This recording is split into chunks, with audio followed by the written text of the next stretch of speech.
पिछली क्लास में आप लोगों ने सीखा कि जो नगद परचेज होता है वो किस तरीके से किया जाता है। आज की क्लास में आप सीखेंगे कि अगर उधार परचेज करना है तो वो किस तरीके से करेंगे। ऑलरेडी हमारे वाउचर्स, लेजर्स, आइटम्स वगैरह बन चुके हैं और ये अगर आप लोगों ने नहीं देखा है तो हमारी पिछली वीडियो को step by step, class by class देख सकते हैं। तो आज हम आपको बताएंगे कि उधार परचेज कैसे किया जाता है। लेकिन इससे पहले हम आपको बैलेंस शीट दिखाना चाहेंगे कि बैलेंस शीट में हमने जो परचेज किया है तो वो जो कैश परचेज किया है तो यहाँ पर इस तरीके से दिखाता है कि जो मेरे पास स्टॉक है वो इलेक्ट्रॉनिक का है और जो मेरे पास नगद पैसे हैं वो 3000 रुपये है। तो यहाँ पर कोई भी हम लेन देन नहीं है जिसको हम पैसा देना चाहते हैं। प्रॉफिट एंड लॉस में देखेंगे तो हम क्या है, हम रेडी नहीं है, हमारा सेल अकाउंट कुछ भी नहीं है, क्लोजिंग है, परचेज हमने 3000 कर लिया है लेकिन हमारे पास मतलब कि हम रेडी नहीं है। तो बैलेंस शीट आपने यहाँ देखा कि हर तरफ 3000 रुपये दिखा रहा है। अब आप यहाँ पर उधार सामान परचेज करना सीखेंगे। तो सबसे पहले यहाँ पर अकाउंटिंग वाउचर में आपको आना है, ट्रांजैक्शन के अंदर मिलेगा। आप यहाँ पर आप जिसे इंटरप्रेस करेंगे तो आपको F9 परचेज करना है। F9 होता है, यहाँ पर लिखा होता है शॉर्टकट की होती है, तो यहाँ पर क्लिक कर दीजिए या F9 प्रेस कर दीजिए। इनवॉइस नंबर होता है, इसके बाद यहाँ पर लिखा होता है कि हम किससे खरीद रहे हैं माल। तो हम पार्टी से खरीदते हैं और ऑलरेडी ये जो पार्टी नाम का जो लेजर है ये हम पहले बना चुके हैं और कौन किसके अंडर में जाता है ये भी आप लेजर में जाकर के देख सकते हैं। अब यहाँ पर किसके रेफरेंस से आए हैं, ये पार्टी का एड्रेस वगैरह यहाँ पर है और इसका पिन कोड। ये डीलर कैसे हमारे रेगुलर हैं, टेम्परेरी है, अनरजिस्टर्ड कंपनी है। और हमेशा याद रखिए परचेज लेजर, परचेज अकाउंट कह लीजिए या परचेज लेजर कह लीजिए या परचेज रजिस्टर, इस तरह से यहाँ पर शो करता है। और हम यहाँ पर स्पेस मारेंगे तो आइटम की लिस्ट आ जाएगी।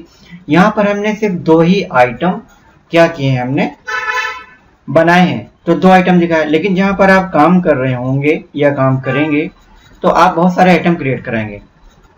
यहाँ पर सिर्फ हम 2 आइटम्स हमने बनाए हैं, अभी स्टार्टिंग है। उसके बाद जैसे जैसे हमारा वो बनता चला जाएगा यहाँ पर आइटम्स और क्रिएट करते चले जाएंगे। सिर्फ आपको समझाने के लिए यहाँ पर 2 आइटम हमने बनाए हैं और दोनों, एक कीबोर्ड है एक माउस है। तो यहाँ पर हम आते हैं और हम ले लेते हैं 10 कीबोर्ड। ये 200 रुपये इसलिए ऑटोमेटिकली आ गया है क्योंकि यहाँ पर हमने जो परचेज किया है, यानी कि जो हमारा परचेज खुला है ये परचेज 2 खुला हुआ है और परचेज 1 में हम परचेज कर चुके हैं और 200 रुपये के हिसाब से परचेज किया है, तो इसीलिए रेट अपने आप आ रहा है। तो जब परचेज किया था हमने 200 रुपये का, तब नगद परचेज किया है। अब हम उधार खरीद रहे हैं तो उधार जब आप परचेज करेंगे तो आपको महंगा मिलेगा क्योंकि आप 1 महीने में देंगे पेमेंट, 2 महीने में, तो उसको पेमेंट क्या करना पड़ेगा, महंगा। या 220 लिख सकते हैं यहाँ पर, 220 रुपये। फिर इंटर मारेंगे, फिर इसके बाद हम आएंगे माउस में, माउस लिखेंगे कितने पीस खरीदने, 10। देखिए 100 रुपये आ गया। अब फिर हम माउस खरीद रहे हैं तो जाहिर सी बात है अगर हम उधार खरीदेंगे तो कोई भी महीना भर के लिए देता है उधार तो वो रेट बढ़ा देगा कि उधार जो है 120 का है, नगद खरीदेंगे तो 100 रुपये का है। तो उधार हर कोई अगर हम लेंगे कहीं से भी तो जिससे उधार लेंगे तो वो महंगा देगा ही, इसलिए हम यहाँ पर 220 और 120, यहाँ पर टोटल जो हमारे क्वांटिटी हो गए 20 पीस हो गए और जो रेट हो गया तो 3400, यानी कि अगर हम कैश खरीदेंगे तो 3000 का होगा। इंटर मार करके सेव कर देंगे। अब हम इनको दिखाया जाता है यहाँ पर हम पैसा कब देने वाले हैं या पिन या हम इतने दिनों बाद देंगे, ये चीज़ हम सेव कर देंगे। इसके बाद जब सेव हो जाएगा तो यहाँ पे परचेज 3 खुल जाएगा। अब ये गया कहाँ, सेव होने के बाद हमको गया कहाँ ये देखना है। तो हम एस्केप से पीछे आएंगे, फिर यहाँ पर हम जो काम करते हैं दिन भर डे बुक में होता है।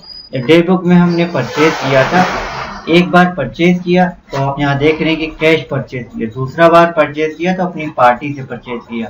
तो दोनों में फ़र्क क्या है, पहला कैश परचेज ओपन कर लेते हैं। तो यहाँ पर आप जब देखेंगे तो कैश परचेज यहाँ पर देख रहे हैं, तो कैश परचेज का मतलब ये होगा कि हमने 10 पीस खरीदे हैं और रेट 200 रुपये के हिसाब से लगाया है। माउस भी 100, यहाँ पर माउस 100 और कीबोर्ड 200। इसके बाद फिर हम स्केप से बाहर आते हैं, परचेज खोलते हैं ये, तो यहाँ पर 220 है और यहाँ पे 120 है। इसके बाद फिर हम स्टेप से पीछे जाते हैं। अब हमने उधार माल खरीदा है तो हम रेडी हो गए होंगे। तो कैसे हो गए होंगे, ये कहाँ दिखाएगा, बैलेंस शीट में आप आएंगे तो यहाँ पर दिखाएगा करंट लायबिलिटीज। तो इस तरह से यहाँ पे दिखाएगा कि मेरे ऊपर कर्जा हो गया। हमारी वीडियो कैसी लगी उसको लाइक करके दोस्तों को शेयर कर सकते हैं। मन में कोई